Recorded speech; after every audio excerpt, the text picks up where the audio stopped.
when Jacob Hartley first arrived on the Apache land as a contracted surveyor.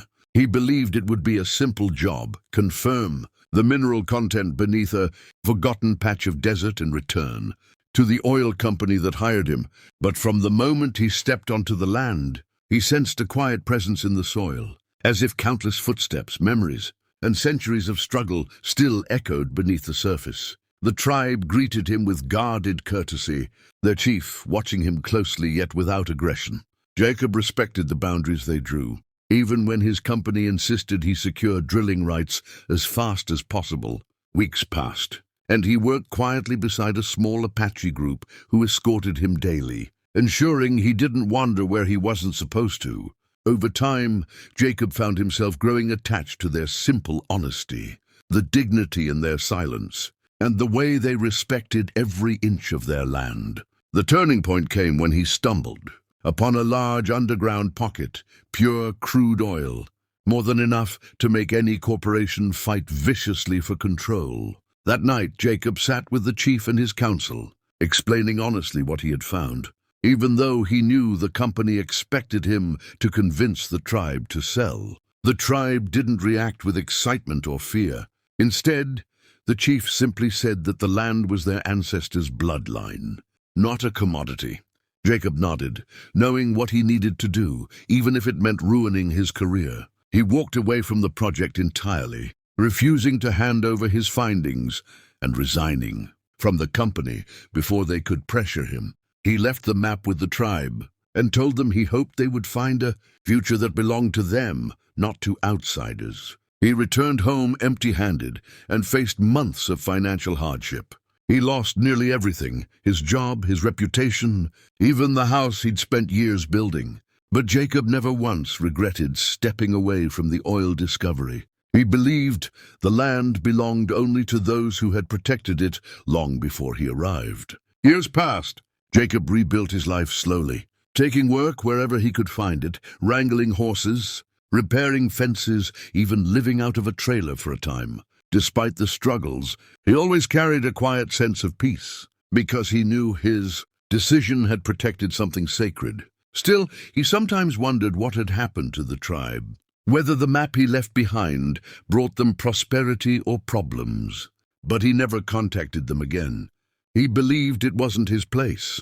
Life settled into a steady rhythm until one afternoon, while he was tending 3 young black horses on a ranch in the high plains. A cloud of dust appeared on the horizon. Several riders were approaching, silent, steady, and unmistakably Apache. Jacob froze, unsure why they had come. As they rode closer, he recognized the chief, still carrying the same calm strength he remembered. Jacob's heart pounded because their sudden appearance after 7 long years felt too deliberate to be coincidence. He feared something had gone wrong, that his decision years ago may have caused them trouble rather than helped. The horses sensed his unease, shifting gently beside him as the tribe dismounted and formed a quiet line. The chief stepped forward, not with hostility, but with the same dignity Jacob remembered. Without speaking, he handed Jacob a folded leather pouch, marked with tribal designs Jacob had seen only once before, in the council lodge. Confused, Jacob opened it and found an intricately carved piece of wood with symbols he recognized from Apache stories about gratitude and honor. The chief finally spoke, telling Jacob that the land he protected had indeed changed the tribe's future. They had chosen not to drill immediately. Instead, they forged a partnership with a conservation foundation that paid them to protect the land and funded schools, healthcare, and sustainable development for their people. The tribe prospered without compromising their values, and when they shared the story of the outsider, who had walked away from unimaginable wealth to protect their heritage, Jacob's name became a symbol of integrity among them. And now, after years of prosperity, the tribe had returned to honor the man who had chosen principle over profit. Jacob was overwhelmed, struggling to find words, his throat tightening as emotions flooded back from years of silent sacrifice. The chief stepped closer, resting a hand lightly on Jacob's shoulder, and saying that the land had remembered him, and so had its people. The tribe then presented Jacob with a symbolic gift, the 3 black horses he had been raising but never owned. They told him the horses represented loyalty, strength, and the legacy of choices made from the heart. As Jacob stood there surrounded by the people he thought had long forgotten him, tears filled his eyes.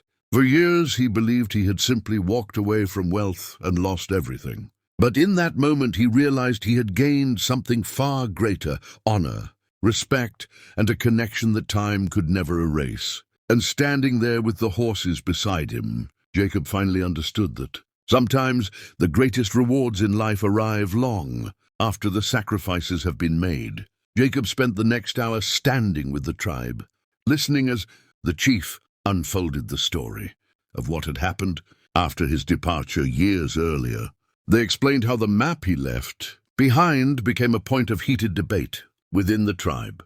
Many elders worried that even acknowledging the oil would draw outsiders who had a long history of breaking treaties and taking everything they desired. Others argued that Jacob's honesty showed that not every outsider carried greed in his heart, and that perhaps the discovery could be used to build a future that honored their traditions rather than erasing them. The council debated for months before reaching a decision. They would not drill, but they also wouldn't bury the knowledge.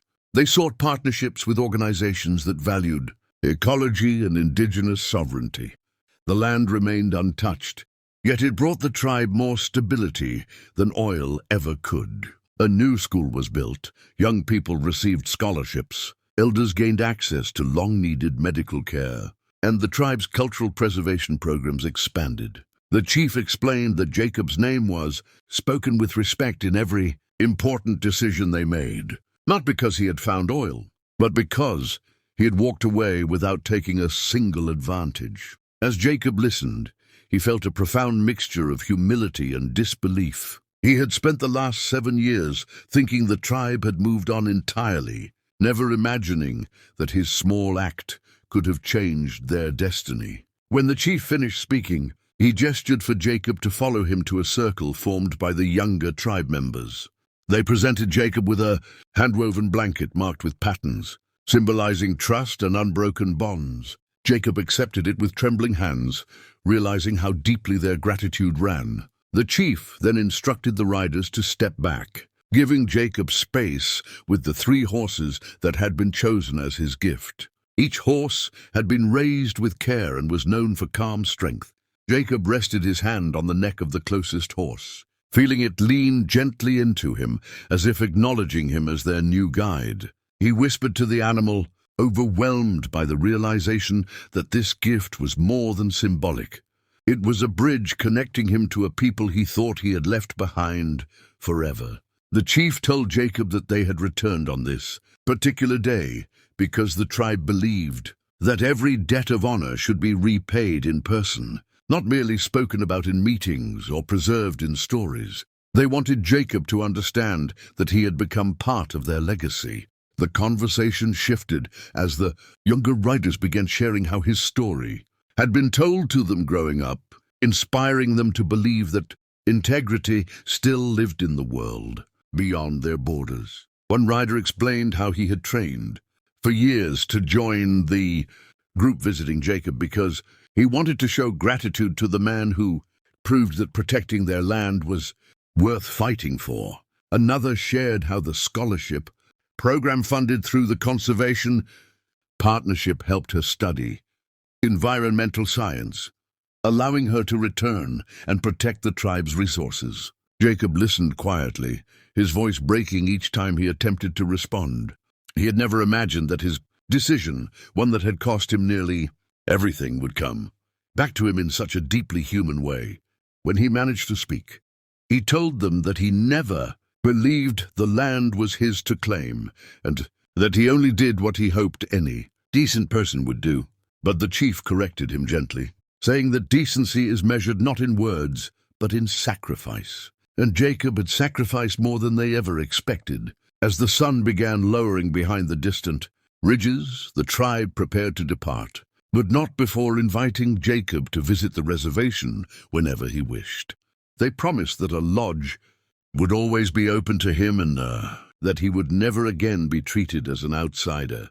Jacob nodded, knowing he would accept the invitation soon. but also understanding that he needed a moment to absorb everything that had unfolded. Before the riders mounted their horses, the chief stepped forward one last time and placed a small carved token in Jacob's hand, a symbol representing a bond that could not be broken by distance or time. Jacob held it tightly, promising silently that he would honor it for the rest of his life.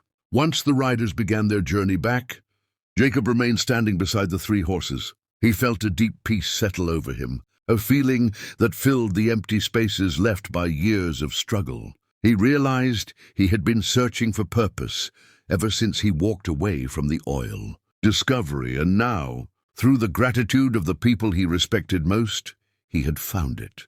The horses nudged him softly, as if urging him to take the lead and begin a new chapter. And as Jacob walked them toward the ranch gates, he finally understood that the choices he made long ago had never been losses. They were seeds, planted in the soil of a land that remembered everything, waiting for the day they would return to him in ways he never dared to imagine.